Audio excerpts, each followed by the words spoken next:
27-ാം സങ്കീർത്തനം നമുക്ക് വാക്യപ്രതിവാക്യമായിട്ട് വായിച്ച് ബന്ധപ്പെടുത്താം.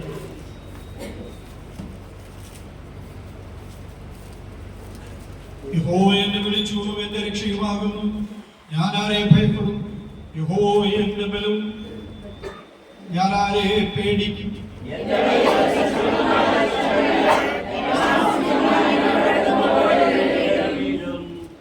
ഒരു സൈന്യത്തിന് നേരെ പാളയമിറങ്ങിയാലും എന്റെ ഹൃദയം ഭയപ്പെടുകയില്ല.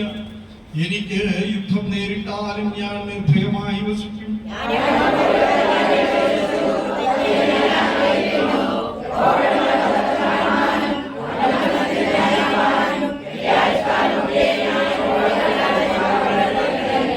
അനർത്ഥ ദിവസത്തിൽ അവൻ തന്റെ കൂടാരത്തിൽ എന്നെ ഒളിപ്പിക്കും. തിരുനിവാസത്തിന്റെ മറവിൽ എന്നെ മറയ്ക്കും. പാറമേൽ എന്നെ ഉയർത്തും.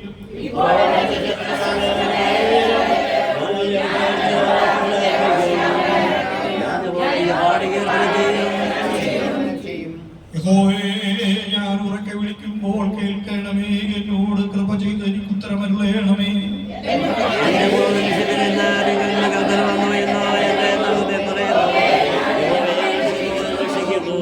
നിന്റെ മുഖം എനിക്ക് മറയ്ക്കരുത്. അടിയനെ കോപത്തോടെ നീക്കിക്കളയുകയും അരുത്. നീ എനിക്ക് തുണയായിരിക്കുന്നു. എന്റെ രക്ഷയുടെ ദൈവമേ, എന്നെ തള്ളിക്കളയരുത്, ഉപേക്ഷിക്കുകയും അരുത്.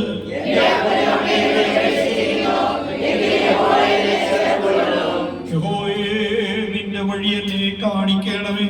എന്റെ ശത്രുക്കൾ നിമിത്തം നേരെയുള്ള പാതയിൽ എന്നെ നടത്തണമേ.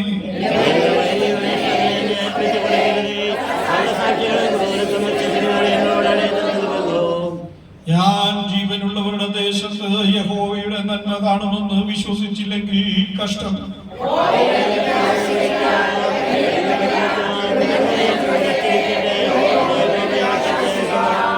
നമുക്ക് 13-14 വാക്യങ്ങൾ ഒരു പ്രാവശ്യം കൂടി എല്ലാവർക്കും ചേർന്ന് വായിക്കാം.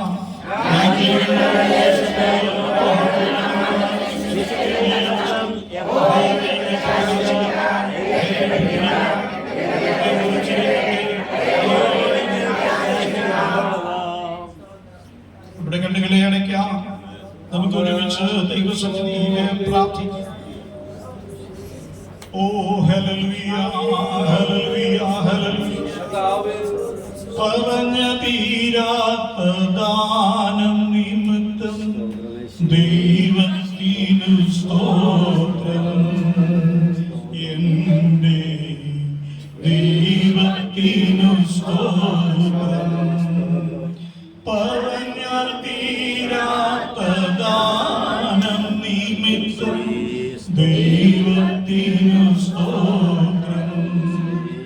എന്റെ ദൈവത്തിനു സ്തോത്രം. കൃപയാൽ കൃപയാൽ ദൈവത്തിൻ കൃപയാൽ ദയയാൽ ദയയാൽ ദൈവത്തിൻ ദയയാൽ. ഞങ്ങളുടെ ദൈവമേ, സ്വർഗ്ഗീയ പിതാവേ, ഞങ്ങൾക്ക് ഒരുക്കുന്ന നല്ല സമയത്തിനായി ഈ ആണ്ടിന്റെ അവസാനത്തിൽ ഞങ്ങൾക്ക് ദൈവസഭ ഒരുമിച്ച് ഒരുക്കിയ വലിയ അവസരത്തിനായിട്ട് ഞങ്ങളെ ഒരുമിച്ച് അനുഗ്രഹിക്കണമേ. കടന്നു വന്നവരെ കർത്താവ് മാനിക്കും. എന്റെ അഭിഷിക്തന്മാരെ കർത്താവ് ഉപയോഗിക്കും. കരങ്ങളിൽ തരുന്നു. അവിടുന്ന് ഉപയോഗിക്കും.